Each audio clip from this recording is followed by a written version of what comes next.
Los documentos secretos de Venezuela sobre el ministro Tarek El Aissami. Un archivo del Servicio de Inteligencia de Venezuela señala que uno de los políticos más cercanos a Maduro ha ayudado a colar a miembros de Hezbollah en el país. Ha hecho negocios con narcotraficantes y protegido toneladas de químicos que se usan para producir cocaína. Es uno de los líderes más poderosos del gobierno venezolano. Un hombre de mano dura que ha reprimido protestas, ha enfrentado a rebeldes y ha sido una presencia constante al lado de Nicolás Maduro, el presidente autoritario del país. Pero durante años, Tarek El Aissami, uno de los confidentes más cercanos de Maduro, también ha sido objeto de amplias investigaciones por parte del Servicio Venezolano de Inteligencia sobre sus vínculos con el submundo criminal. Según un archivo secreto recopilado por agentes venezolanos, El Aissami y sus familiares han ayudado a colar a militantes de Hezbollah en el país. Han hecho negocios con un narcotraficante, y han resguardado 140 toneladas de químicos que se cree fueron usados para la producción de cocaína, lo que ha contribuido a convertirlo en un hombre rico mientras el país ha sumido en el caos. Venezuela, cuya economía está destrozada y su población pasa hambre, se encuentra en medio de una lucha desesperada por el control del país. Los líderes opositores están llamando a un levantamiento mientras que las autoridades civiles y militares del chavismo se aferran al poder, y se han presentado unidos en lo que se considera como una demostración de fuerza contra las recientes protestas callejeras. Pero los documentos ofrecen una rara oportunidad para ver cuán fragmentados y nerviosos se han vuelto los servicios de seguridad de la nación, particularmente sobre la corrupción en los niveles más altos del gobierno.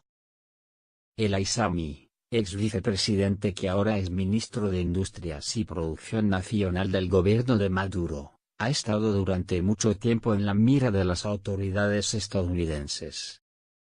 Fue imputado en marzo en una corte federal en Manhattan, y hace 2 años el Departamento del Tesoro lo sancionó después de investigar las acusaciones en su contra por trabajar con narcotraficantes. Él y Maduro han desestimado las acusaciones, que atribuyen a una guerra propagandística establecida por el gobierno de Donald Trump para tumbar al gobierno venezolano. Sin embargo, la propia agencia de inteligencia venezolana, que el Aissami alguna vez dirigió, ha alertado incluso en más casos sobre el Aissami y su familia desde hace más de una década, y recopiló esas alertas en un archivo de documentos, hallazgos de investigaciones y transcripciones de entrevistas con narcotraficantes. El archivo, entregado a The New York Times por un exoficial venezolano de inteligencia de alto rango, y cuyos contenidos fueron confirmados de manera independiente por otro exoficial, narra testimonios de informantes que acusan a El Aissami y a su padre de reclutar a miembros de Hezbollah para expandir el espionaje y las redes de narcotráfico en la región. Hezbollah es considerada una organización terrorista por Estados Unidos, y funcionarios estadounidenses dijeron que desde hace tiempo tiene presencia en América del Sur, donde ha ayudado a lavar dinero del narcotráfico. En el 2008, el Departamento del Tesoro sancionó a otro diplomático venezolano tras acusarlo de recaudar fondos para Hezbollah, y de ayudar a sus integrantes a viajar hacia Venezuela. De acuerdo con el expediente, El Aissami y su padre, Carlos Faydan El Aissami, un migrante sirio que alguna vez trabajó con Hezbollah durante sus visitas a su país natal, buscaron cómo introducir a Hezbollah en Venezuela. Los informantes les dijeron a agentes de inteligencia que el padre del Aissami estaba involucrado en un plan para capacitar a miembros de Hezbollah en Venezuela con miras a expandir las redes de inteligencia en toda América Latina y al mismo tiempo trabajar en narcotráfico. Esa información indica que el Aissami ayudó a impulsar ese plan al utilizar su autoridad sobre los permisos de residencia para emitir documentos oficiales a militantes de Hezbollah, permitiéndoles quedarse en el país. El archivo no especifica si Hezbollah logró establecer su red de inteligencia o rutas de drogas en Venezuela. Según los documentos, pero sí menciona que miembros de esa organización se establecieron en Venezuela con la ayuda del ISAMI. El ex vicepresidente y ministro también colaboró con el mundo criminal de otras maneras. Los documentos afirman que su hermano, Feraz, hizo negocios con el narcotraficante más célebre de Venezuela, Walid el Turco Maklev, y que tenía casi 45 millones de dólares guardados en cuentas bancarias suizas. Los documentos también muestran que el ISAMI tenía vínculos con el narcotraficante, al señalar que emitió grandes contratos públicos a una empresa vinculada a Maklev. Según el archivo, mientras el país se dirigía a un colapso económico que forzó a millones de personas a huir de Venezuela, y que ha causado una grave escasez de alimentos y medicinas, el ISAMI se volvió un hombre rico. Los documentos muestran que el ISAMI, con ayuda de un testaferro que es blanco de sanciones económicas estadounidenses, compró un banco en Estados Unidos, parte de una constructora, una participación accionaria en un centro comercial panameño, tierras pensadas para un complejo turístico de lujo y varios proyectos inmobiliarios en Venezuela, incluyendo una mansión millonaria para sus padres. El ISAMI no respondió a nuestras solicitudes por escrito para una entrevista, y en Venezuela no ha sido acusado formalmente por cargos de narcotráfico ni corrupción. Pero el 8 de marzo, Estados Unidos anunció su imputación contra el ISAMI, lo que lo convierte en el segundo miembro del gabinete de Maduro acusado por narcotráfico. Néstor Reverol, actual ministro del Interior, también está imputado. Y dos sobrinos de la primera dama, Cilia Flores, fueron condenados en el 2017 a penas de 18 años en una prisión estadounidense por intentar traficar 800 kilogramos de cocaína. El gobierno estadounidense dijo que el ISAMI estaba muy involucrado con narcóticos cuando fue sancionado en el 2017, por lo que congelaron sus bienes junto con los de su presunto testaferro, Samarc López. Se dijo que el funcionario supervisado en parte era dueño de envíos de drogas de más de 1 tonelada, que administraba una red internacional de negocios para lavar el dinero obtenido de la venta de narcóticos y que salió con Maklev, el narcotraficante. Sin embargo, los fiscales estadounidenses nunca revelaron las pruebas para su imputación. Los memorandos del Servicio de Inteligencia venezolano que fueron revisados por The New York Times ofrecen los detalles más precisos, hasta ahora, sobre cómo una de las familias más poderosas de ese país construyó un imperio, al reconstruir una saga familiar que se extiende de Siria a Venezuela, y del submundo de las drogas al círculo presidencial. Una de las pistas condujo a un camino solitario cerca de la frontera de Venezuela con Brasil. Un oficial de la Guardia Nacional Bolivariana que fue entrevistado sobre una redada del 2004 les dijo a los procuradores que había una serie de almacenes en estado de decadencia, que lucían abandonados.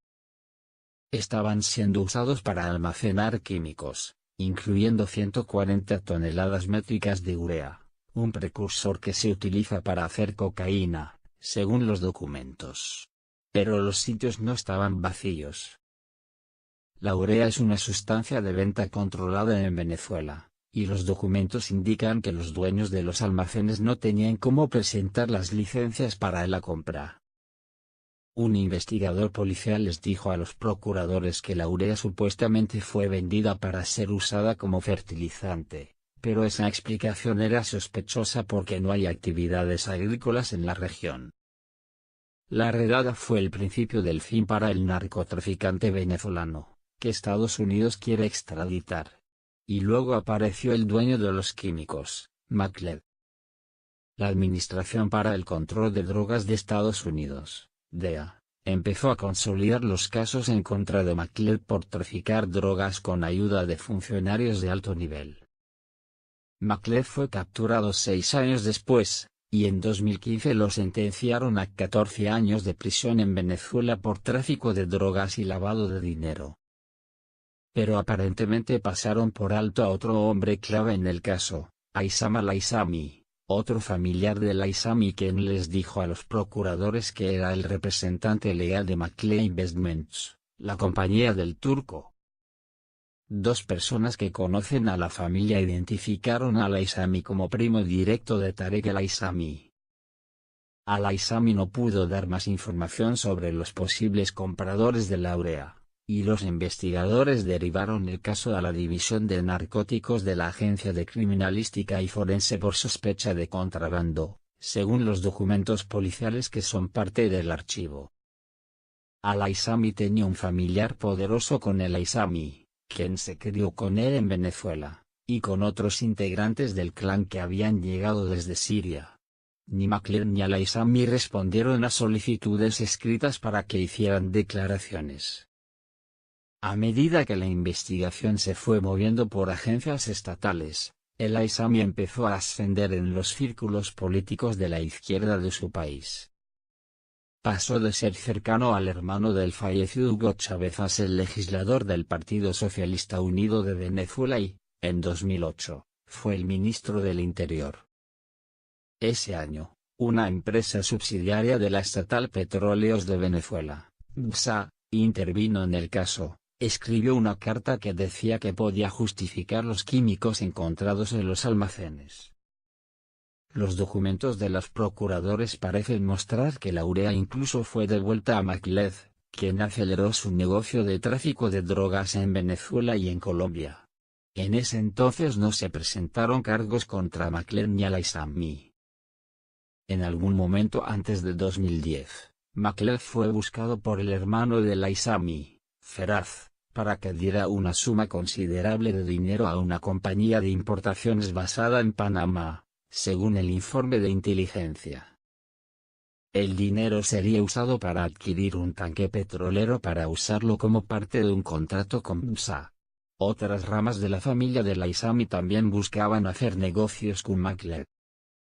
Los hermanos El Aissami parecen haber estado muy involucrados en ese emprendimiento, según el informe.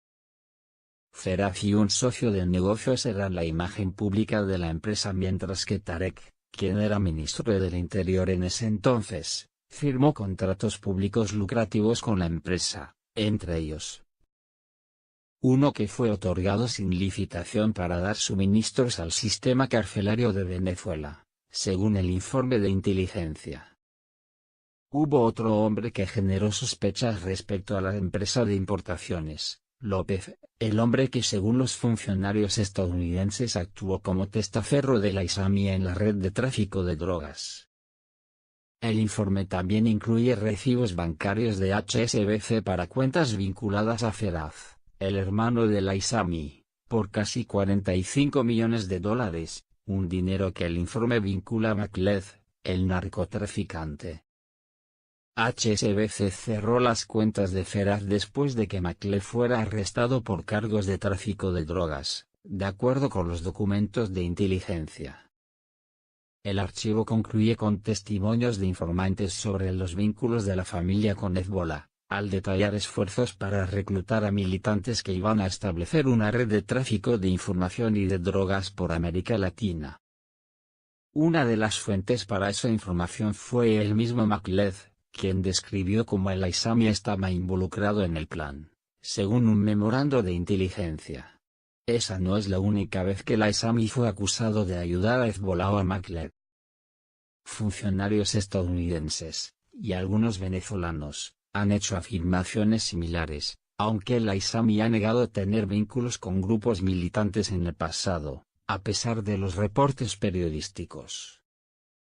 El archivo termina con referencias a fotografías de personas que pertenecen al grupo terrorista mencionado.